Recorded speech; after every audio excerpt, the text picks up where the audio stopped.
Il y a quelques mois, nous avons commencé à préparer les funérailles dans ma famille proche. Et c'est la toute première fois que je suis directement impliquée.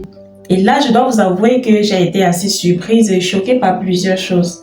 J'ai réalisé aussi que j'avais un cruel manque de connaissances dans le déroulement de cette cérémonie. C'est précisément à ce moment-là que l'idée de cette vidéo est née pour répondre à de nombreuses questions que je me pose. Et je suis sûre que beaucoup parmi vous se posent aussi. La principale, selon moi, est: sommes-nous en train d'honorer véritablement nos morts ou sommes-nous en train de sacrifier l'avenir des vivants? Salut à tous et à toutes, bienvenue sur cette chaîne. Si vous êtes nouveau, ici on déconstruit les mauvaises habitudes, on apprend et on adopte de nouvelles habitudes qui sont encore meilleures. Aujourd'hui, je vous propose d'aborder un sujet qui m'est tombé sous la main et qui est parfois mal compris, mais par contre regorge de nombreuses problématiques. Il s'agit des funérailles. Je ne parle pas des funérailles au sens européen qui s'assimilent encore à l'enterrement. Je veux parler ici des funérailles, ceux que l'on célèbre des mois ou de nombreuses années après le décès d'une personne en Afrique. Avant de commencer, je tiens à préciser que mon but n'est pas de manquer de respect à nos traditions, ni de les juger. Mon but est surtout de m'informer et de comprendre un certain nombre de choses. Peut-être après tout cela, je pourrais proposer un modèle qui me semble le plus adapté et plus correct. Pour y arriver, nous allons commencer notre voyage à la source, bien évidemment, afin de comprendre le sens originel des choses. Dans la pensée traditionnelle africaine et plus spécifiquement dans la cosmologie bamileke à l'ouest du Cameroun, c'est de là que je viens, la mort physique n'est en aucun cas une destruction définitive de l'être. C'est tout simplement une étape, une transition. Pour mieux comprendre cette question, je vais me référer aux travaux fondamentaux de l'anthropologue et sociologue camerounais Jean-Marc Ella, notamment à son ouvrage « Ma foi d'Africain ». Dans cet ouvrage, il explique clairement que chez les peuples d'Afrique subsaharienne, le deuil se divise en deux temps distincts. D'un côté, l'enterrement physique qui symbolise le moment de la séparation, de la douleur, puis vient la célébration des funérailles traditionnelles qui représente le moment de l'intégration spirituelle. Dans la tradition bamileke, le rite des funérailles qui intervient parfois plusieurs mois ou plusieurs années après l'inhumation est l'acte fondateur qui permet à l'âme du défunt de quitter l'errance pour entrer définitivement dans le domaine des ancêtres. C'est ce qu'on appelle l'élévation au statut d'ancêtre protecteur. D'après ce livre, tant que le rite n'est pas accompli avec les rituels appropriés comme la sacralisation, le défunt reste dans un entre-deux spirituel qui est dangereux pour la communauté. Les funérailles ici ne sont donc pas une fête de la tristesse, mais plutôt une célébration triomphale de la vie éternelle et de la continuité.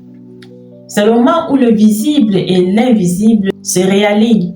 Pour résumer cela, l'institution des funérailles trouve son origine dans le passage de la société du statut de chasseur-cueilleur nomade à des communautés sédentaires agricoles initiées par les premiers chefs de clan, prêtres traditionnels et sages fondateurs, souvent appelés les ancêtres fondateurs, ou encore les initiés des sociétés secrètes comme en pays bamileke.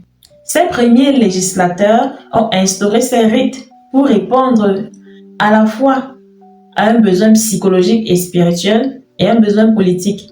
Il fallait impérativement ritualiser la séparation pour canaliser la douleur de la perte, réguler l'ordre social en désignant officiellement un successeur pour éviter les guerres de succession dans les familles et surtout maintenir l'équilibre cosmique en transformant le mort physique en un ancêtre protecteur invisible mais actif, garant des lois et de la fécondité de la terre. Pour approfondir vos connaissances sur le sujet, je vous propose de lire les livres suivants: Religion, spiritualité et pensée africaine, les croyances religieuses et les coutumes traditionnelles des Bamileke, ou encore les travaux anthropologiques du professeur Jean-Louis Dormeau. Pour revenir à notre sujet, les choses ne s'arrêtent pas là.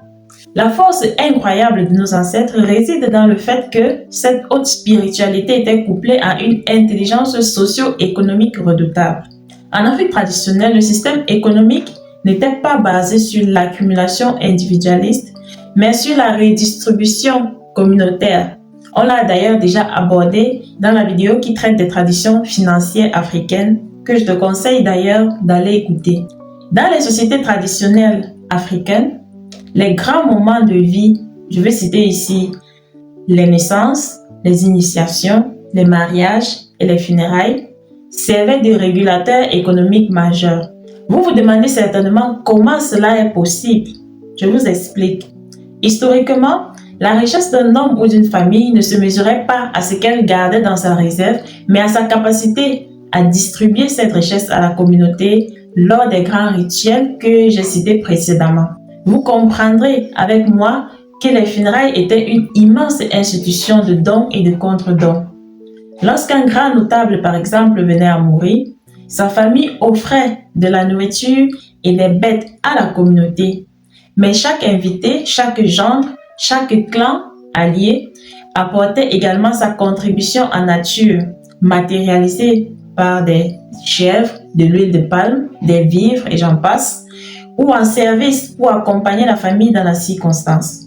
C'était un mécanisme d'assurance mutuelle obligatoire. Ce que je te donne pour les funérailles de ton papa aujourd'hui, tu me le rendras demain pour les funérailles du mien. Pour aller encore plus loin, dans le cas spécifique Bamileke, les funérailles traditionnelles étaient le moment ultime de la récapitalisation et de la restructuration du pouvoir. À l'origine, le grand rassemblement des funérailles permettait plusieurs choses fondamentales, telles que le renforcement des tontines de solidarité. Les réunions familiales et communautaires durant ces moments servaient à consolider les caisses d'entraide. L'argent collecté lors de ces événements restait au sein de la communauté pour financer les projets des vivants et soutenir les veuves, les veufs et les orphelins. La tradition authentique des funérailles était un investissement dans la cohésion sociale, un filet de sécurité économique et un moment de haute dignité spirituelle. Personne ne sortait ruiné des funérailles. Alors, si tel était le cas, comment ce chef d'œuvre d'organisation sociale s'est-il transformé en un gouffre financier? C'est ce que nous allons essayer de comprendre maintenant. À mon avis, le basculement s'est produit lorsque nous avons été déconnectés de la tradition, de sa logique de solidarité, pour la faire entrer dans la logique de la consommation de prestige. Aujourd'hui, les funérailles ont été contaminées par une politique sauvage où se joue le statut social de la famille concernée. On n'organise plus les funérailles pour honorer le mort selon les rites sacrés d'origine. L'attention est portée sur la question « Qu'est-ce que les gens vont dire au village ou en ville ?» Cette pression du qu'en dira-t-on s'exerce de manière particulièrement féroce sur la diaspora et sur les personnes qui ont réussi en ville. Le chantage émotionnel est subtil mais dévastateur, avec un sous-entendu qui veut dire que c'est le moment de prouver au village que tu as réussi. Ta piété filiale se mesure au nombre de millions que tu vas dépenser. Si la nourriture ou la boisson ne coule pas à flot, tu vas faire honte à ta lignée. Et le grand paradoxe moderne, c'est que cet argent dépensé ne reste plus du tout dans la communauté comme autrefois. Aujourd'hui, il alimente le business de la mort. En effet, il alimente un réseau de prestataires extérieurs à la famille qui s'est enrichi sur nos complexes, à savoir des traiteurs industriels, des loueurs de tentes géantes et VIP, des agences de sérigraphie et bien d'autres prestataires que je ne vais pas énumérer ici. La pression communautaire nous oblige désormais à brûler en 2 jours des capitaux accumulés péniblement pendant des années. Ces millions qui s'évaporent dans la bière, le vin et la nourriture auraient pu payer, par exemple, les études universitaires des petits-enfants, financer un business local et bien d'autres choses encore. D'après mon analyse, ceci est totalement contraire aux valeurs ancestrales énumérées plus haut. Cette dérive matérielle conduit à une déconnexion spirituelle de la chose en elle-même. Rappelez-vous des enseignements du début de cette vidéo. Le but sacré de cette cérémonie est le passage pacifique de l'âme vers le monde des ancêtres dans le recueillement et la dignité de la lignée. Regardez ce que sont devenues beaucoup de nos funérailles aujourd'hui. Elles ont été transformées en festivals mondains, en kermesses politiques ou en démonstrations de richesse. L'exhibitionnisme et la surconsommation d'alcool étouffent complètement le sacré, indispensable à la méditation et au respect du défunt. En transformant les funérailles en spectacle, nous avons troqué la richesse invisible et éternelle de la spiritualité contre l'illusion visible et éphémère du matériel. Alors, comment honorer nos morts sans détruire notre avenir financier? Selon moi, nous devons opérer une transition radicale vers ce que j'appelle les funérailles intelligentes et productives. Vu qu'il est quasiment impossible de faire comme à l'origine, il faudrait trouver un juste milieu. Premièrement, il faut que les funérailles retrouvent leur sens spirituel et que l'argent ne soit plus au centre de la cérémonie. Il faudrait que les communautés remettent en avant l'entraide qui faisait en sorte que personne ne sortait ruiné d'une telle cérémonie. Les pressions sociales, financières sur la diaspora et les personnes qui ont réussi plus ou moins leur vie doivent cesser définitivement. En second lieu, pour les personnes véritablement aisées, pour qui ces dépenses ne sont qu'un jeu d'enfant, je leur propose, à défaut de dépenser près de 80% de budget dans des consommations qui sont gaspillées pour la plupart, ils devraient consacrer la majeure partie de ces fonds à des œuvres pérennes qui feront vivre la mémoire du défunt pour l'éternité. En fonction de la communauté et de ses besoins, cela peut être un forage d'eau communautaire, une bourse d'études qui financera la scolarité d'un ou de plusieurs enfants du village qui en ont besoin, ou bien pour autre chose. Je pense que vous avez compris l'esprit. Cette démarche exige de faire face aux critiques, de briser le cercle du qu'en dira-t-on et d'être ferme dans les décisions.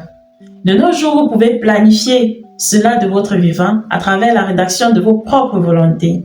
Cela est aussi une sorte de protection de votre progéniture de la pression sociale future.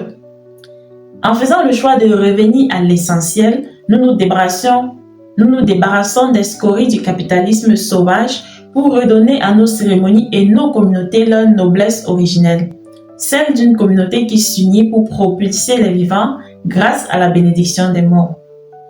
Nous voici parvenus au bout de cette petite réflexion qui est loin d'être exhaustive. En préparant les funérailles à venir dans ma famille, j'ai choisi de regarder la vérité en face. Et je vous invite à faire de même dans vos familles et cultures respectives. Votre grandeur, celle de votre famille et de vos traditions, ne se mesurera jamais au nombre de caisses de bière et de nourriture distribuées lors des cérémonies traditionnelles, mais plutôt à l'héritage et aux valeurs que vous laisserez aux générations futures. J'aimerais continuer cette discussion avec vous dans les commentaires. Dites-moi si les funérailles existent dans vos cultures et si oui, comment cela se passe-t-il dans vos familles? Êtes-vous d'accord avec tout ce qui se fait aujourd'hui ou bien avez-vous des objections? Discutons-en de manière constructive. Je suis certaine d'apprendre beaucoup de choses de vous. Si cette vidéo vous a apporté de la valeur, signalez-le à l'algorithme YouTube en laissant un petit commentaire ou en vous abonnant sur la chaîne pour soutenir notre travail. Partagez massivement cette vidéo dans vos groupes familiaux et n'oubliez pas de prendre soin de vous. On est ensemble.